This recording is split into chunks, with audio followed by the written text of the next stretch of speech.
Friends, मैं अजीत आपका स्वागत करता हूं आपके अपने YouTube channel prep with Ajit में। हम लोग पढ़ रहे हैं प्रॉफिट लॉस के अलग अलग टाइप के प्रश्नों को देख रहे हैं। आज उसी क्रम में हम लोग नए टाइप के प्रश्नों को देखेंगे। अब आज जो प्रश्न देख रहे हैं उसमें क्या होगा कि एक दुकानदार को 75 किताब बेचने पर 15 किताब के क्रय मूल्य के बराबर लाभ प्राप्त होता है। उसका लाभ प्रतिशत ज्ञात करें। अब होता क्या है कि 75 किताब बेचने पर 15 किताबों के क्रय मूल्य के बराबर लाभ हो रहा है। कहीं कहीं क्रय मूल्य के बराबर लाभ बोलेगा और कहीं कहीं विक्रय मूल्य के बराबर लाभ बोलेगा। तो क्रय मूल्य विक्रय मूल्य आप समझ चुके हो। क्रय मूल्य का होता है कॉस्ट प्राइस यानी कि सीपी होता है। विक्रय मूल्य का मतलब होता है एसपी यानी कि सेलिंग प्राइस। अब क्रय मूल्य के बराबर जब लाभ होगा, प्रश्न तो बहुत आसान है, 1 सेकंड 2-3 सेकंड में आपके प्रश्न हो जाएंगे। पर आप समझ लीजिए एक बार कि होता क्या है। अगर 15 किताब के क्रय मूल्य के बराबर लाभ है, अगर हम मान लें सीपी अगर 1 रुपया है तो 15 किताबों के क्रय मूल्य के बराबर है, यानी एक किताब का सीपी यानी कॉस्ट प्राइस 1 मान लें तो 15 किताब का क्रय मूल्य कितना हो जाएगा? 15। 1 से मल्टीप्लाई कर दे 15 या 15 हमारे पास क्या होगा? प्रॉफिट। और अगर 75 किताब बेचे हैं तो भाई 75 किताब बेचे होंगे तो 75 गुणे 1 कितना हो जाएगा? सीपी कितना हो जाएगा? क्योंकि सीपी ही तो 1 रुपया माना है। एक किताब की सीपी कितना माना? 1 रुपया। तभी तो 15 किताब के क्रय मूल्य के बराबर लाभ हो रहा है। तो 1 से मल्टीप्लाई कर दिया तो हमने कितना? 15 हमारे पास प्रॉफिट आ गया। अब बेचा है हमने 75 तो 75 गुणे 1 सीपी हमारे पास कितना हो गया? 75 रुपए हो गया। हम लोग प्रॉफिट और लॉस की गणना किस पे करते हैं? सीपी पे करते हैं, कॉस्ट प्राइस यानी क्रय मूल्य पे करते हैं। तो भाई 75 पे कितने का लाभ हो रहा है? 15 का लाभ हो रहा है। और परसेंटेज बनाने के लिए 100 से गुणा करते हो तो 15 पचे 75, 5 से दूना 10 यानी कि 20% का क्या हो गया? लाभ हो गया। आंसर हो गया। तो आपको ये सब नहीं करना है, आपको बस ये करना है जब भी आपको सीपी मिल जाए, क्या मिल जाए? सीपी, तो कुछ नहीं करना है। सीपी ऊपर 15 लाभ रख दोगे, नीचे 75 रख दोगे। 15 पचे 75, 1/5, 1/5 का मतलब होता है 20%। एक फल विक्रेता 400 केले बेचता है और 80 केले के क्रय मूल्य के बराबर क्या आ गया? क्रय मूल्य के बराबर हानि उठाता। अभी लाभ देख रहे थे, अभी हानि उठा रहा है। तो उसका हानि प्रतिशत ज्ञात करो। हानि हो चाहे लाभ हो, उससे कोई फर्क नहीं पड़ने वाला है अगर यहां क्रय मूल्य आ गया तो, है कि नहीं है? कह रहा बेचने पर, बेचने का मतलब एसपी हो रहा है। कह रहा क्रय मूल्य के बराबर क्या हो रहा है? हानि उठा रहा है। बस इतना ही हो गया। हमें क्या करना है? ऊपर 80 लिख देना है और नीचे कितना रखना है? 400। परसेंटेज बनाने के लिए 100 से गुणा, 2 0 से 2 0, 4 दूनी 8, कितना हो गया? 20% का हानि हो गया। आंसर हो गया बस 20%। 120 आम बेचने से एक फल विक्रेता को 40 आम के क्रय मूल्य, देखो क्या आ गया? क्रय मूल्य।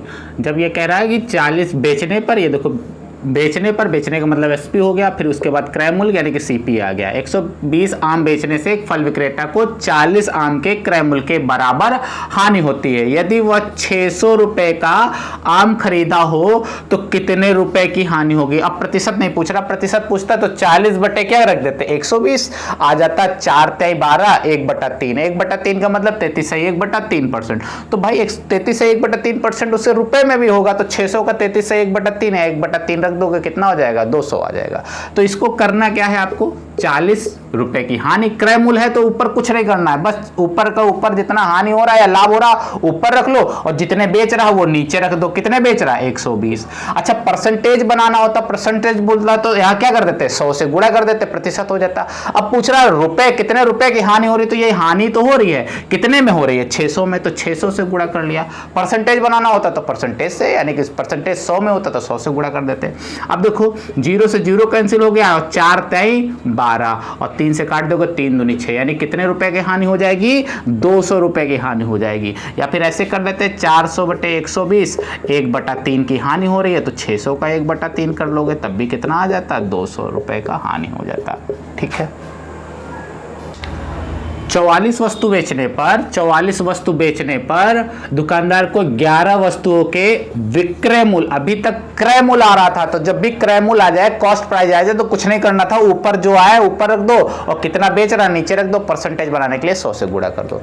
पर यहां पे देखो 44 वस्तु बेचने पर दुकानदार को 11 वस्तुओं के विक्रय मूल्य दे रखा है, यानी कि सेलिंग प्राइस दे रखा है, इस बार एसपी दे रखा है, के बराबर लाभ होता है तो उसका लाभ प्रतिशत ज्ञात करना है। है। तो देखो 44 वस्तुएं क्या कर रहा है, बेच रहा है, हमारे पास एसपी है और 11 वस्तुओं के एसपी के बराबर हमारे पास क्या हो रहा है, तो प्रॉफिट हो रहा है। तो अभी देखो पहला प्रश्न जैसे समझा था, तो वैसे मान लें कि प्रत्येक वस्तु का एक एसपी यानी कि प्रत्येक वस्तु का सेलिंग प्राइस मान लिया 1 रुपए है, तो 11 वस्तुओं के विक्रय मूल्य के बराबर लाभ हो रहा है। तो अगर एसपी 1 रुपए माना है तो आप 11 से गुणा कर लोगे, तो 11 वस्तुओं में गुणा कर लोगे तो 11 रुपए क्या हो जाएगा, लाभ हो जाएगा। तो 11 रुपए लाभ हो जाएगा और यहां 1 से गुणा करोगे तो 44 एसपी हो जाएगा कि नहीं। अब बताओ 44 रुपए का तुम्हारा विक्रय मूल्य है, उसमें से 11 रुपए तुम्हारा क्या है, लाभ है। यानी कि 44 रुपए तुम्हारा विक्रय मूल्य, 44 रुपए का बेचा तुमने, उसमें 11 रुपए तुम्हारा क्या है, लाभ है। तो खरीदा कितने का होगा तुमने, तो खरीदा होगा 33 रुपए का। कैसे कि 44 रुपए का तुमने बेचा, इसमें से 11 रुपए तुम्हारे क्या है, लाभ के हैं। तुम कहें भैया 10 रुपए पेन बेच रहे हैं, इसमें से 2 रुपए हम तुमसे लाभ कमा रहे हैं। कह रहे तुम बहुत खास हो, 10 रुपए बेच रहे हैं, 2 रुपए का लाभ कमा रहे हैं। तो 10 रुपए बेच रहे हैं, 2 रुपए का लाभ कमा रहे हैं, इसका खरीदा कितने का होगा, 8 का। तो माइनस ही तो हुआ। तो यहाँ पे 44 में से 11 माइनस हो गया, तो बचा कितना, 33। तो 33 क्या हो गया हमारे पास, सीपी। तो लाभ और हानि गणना किस पे करते हैं, सीपी पे। तो भाई 11/33 और परसेंटेज बनाने के लिए 100 से गुणा, 11 × 33। अब 3 से भाग करोगे तो कितना हो जाएगा, 100 में से 3 से भाग करोगे आप तो 100/3 कितना हो जाएगा हमारे पास, 33 सही 1/3%। तो आपको इतना कुछ नहीं करना है, ये समझाने के लिए बस बताया, आपको कुछ करना ही नहीं है। इसमें करना क्या है आपको, देखो भैया जब तुम्हारे पास लाभ हो तो इसको क्या कर दो, इसमें घटा दो, और जब हानि हो तो इसको क्या कर दो, जोड़ दो। कब, जब यहाँ पे भी एसपी हो और यहाँ पे भी, देखो ये बेचने का मतलब सेलिंग प्राइस हुआ, एसपी हुआ, और विक्रय मूल्य का मतलब एसपी हुआ। तो 44 और लाभ हो रहा है, तो क्या कर लेंगे भैया, हमारे पास देखो लाभ हो रहा है तो घटा दिया, कितना हो गया, 33 है ना, लाभ हो रहा है 33 और कितना 11 ऊपर रखोगे, परसेंटेज बनाने के लिए 100 से 11 × 33 कितना हो जाएगा, 100/3 कितना हो जाएगा, 33 सही 1/3%। वैसे भी 1/3 का मतलब आपको याद होना चाहिए, 33 सही 1/3%। देखिए 36 पुस्तकों को बेचने पर एक दुकानदार को 4 पुस्तकों के विक्रय मूल्य के बराबर हानि होता है। अब की लाभ हो रहा था, अभी क्या हो रहा है, हानि होता है। तो उसका हानि प्रतिशत ज्ञात करिए। अब ये देखो 36 पुस्तक क्या कर रहा है, बेच रहा है, तो उसे हानि क्या हो रहा है, 4 पुस्तकों के विक्रय मूल्य किसके बराबर हो रहा है, विक्रय मूल्य। अगर ये क्रय मूल्य होता यानी कॉस्ट प्राइस होता तो क्या कर देते, 4/36 सीधा सीधा कर देते। पर जब यहां पे सेलिंग प्राइस आया यानी कि एसपी के बराबर आ जाए तो वही जोड़ते और घटाते हैं, क्योंकि भाई देखो एक जैसे लोग ही तो संबंध बनते हैं। अब यहां देखो ये 36 पुस्तकें क्या है, बेचा है, तो ये एसपी हुआ कि नहीं हुआ, और 4 वस्तुओं के विक्रय मूल्य, तो विक्रय मूल्य भी एसपी हुआ कि नहीं हुआ। अब यही जुड़ सकते और घट सकते हैं। और इसके पहले वाले जो प्रश्न थे वहां एसपी और सीपी दे रखा था क्रय मूल्य के बराबर, तो ये एक जैसे नहीं थे, इसीलिए जोड़ और घट नहीं रहे थे, जितना था ऊपर रख दिया था और नीचे अपान में रख रहे थे। अब यहां एक जैसे, ये भी देखो एसपी है, ये भी देखो एसपी है। 36 वस्तुएं बेचने पर, बेचने का मतलब क्या हो गया, सेलिंग प्राइस एसपी हो गया। अब ये देखो साफ साफ कह रहा है कि ये भैया 4 पुस्तकों के विक्रय मूल्य के बराबर है, यानी कि विक्रय मूल्य क्या है, एसपी ही तो है, सेलिंग प्राइस क्या है, एसपी। अब यही जुड़ेगा या घटेगा, घटेगा कब, जब भैया यहां पे लाभ होगा तो घट जाएगा और यहां हानि होगा तो क्या हो जाएगा, जुड़ जाएगा। वो क्यों होगा, देखो अब ये 36 रुपए बेचने, 36 पुस्तकें बेचने पर 4 पुस्तकों के विक्रय मूल्य के बराबर हानि होता है। अब हम तुमसे कहें कि भैया ये 9 रुपए में तुमको दे रहे हैं, 1 रुपए का हमारा घाटा हो रहा है, तो 9 रुपए का बेच रहे हैं और 1 रुपए घाटा हो रहा है, तो खरीदा कितने का होगा, 10 का खरीदा होगा ना। तो देखो 36 विक्रय मूल्य है और 4 का घाटा हो रहा है, तब जब जोड़ोगे 4 तभी तो सीपी पे पहुंचोगे। तो 36 और 4 कितने हो गए, 40, यानी कॉस्ट प्राइस हमारे पास कितना हो गया, 40 हो गया। अब हानि कितने का हो रहा है, 4 का, तो 4 परसेंटेज बनाएंगे 100 से गुणा, 0 से ये 0, 4 से 4 ये कैंसिल, कितना आ गया, तो 10% आ गया। कितना आ गया, 10%, आंसर हो गया 10%। ठीक है, तो देखो एसपी होगा तभी जुड़े घटेगा, जब हानि होगा तो भैया ये जुड़ जाएगा। अभी देखो इसके पहले जस्ट क्वेश्चन देखा था, वहां लाभ था, इसीलिए क्या कर दिया था, घटा दिया था।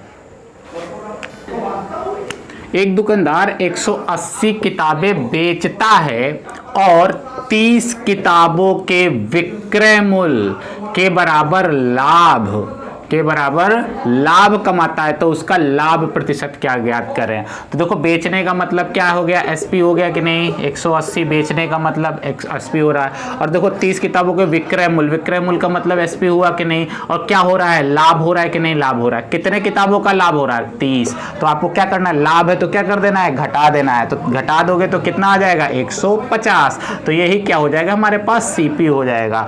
अब 150 और कितने का लाभ हो रहा है, 30 का। परसेंटेज बनाने के लिए 100 से गुणा, ठीक है ना। तो देखो 0 से 0 और 3 पचे 15, 5 से काटोगे तो कितना हो जाएगा, 20%। आंसर हो गया हमारे पास, क्या हो गया, 20%। ठीक है। तो होता क्या है कि एक दुकानदार 180 किताबें बेचता है और 30 किताबों के विक्रय मूल्य के बराबर लाभ होता है। अगर हानि होता तो क्या कर देते हम लोग, इसी में क्या कर देते, जोड़ देते। अब देख रहे हो चीजें समझ में आ रही हैं। अब क्या करना है, इसी तरह से हम लोग रोज 15-15 मिनट करके अब क्या करेंगे, अलग अलग टाइप के प्रश्न देख लेंगे। तो आसानी से प्रश्न देख लेंगे, कम समय में ज़्यादा प्रश्न देख लेंगे। अभी देख रहे हो कि आप 10-12 मिनट हो रहे हैं आपके पास, और 10 मिनट में आप देख रहे हो लगभग हम लोग 6 प्रश्न कर लिए। अब क्या होता है, आप जैसे ये प्रश्न देखो उसके बाद आप किताब खोलो और किताब से प्रश्नों को लगा लो, है कि नहीं। फिर देखो आप प्रश्न कर पा रहे हो कि नहीं जल्दी से। वीडियो देखने के लिए बहुत बहुत धन्यवाद।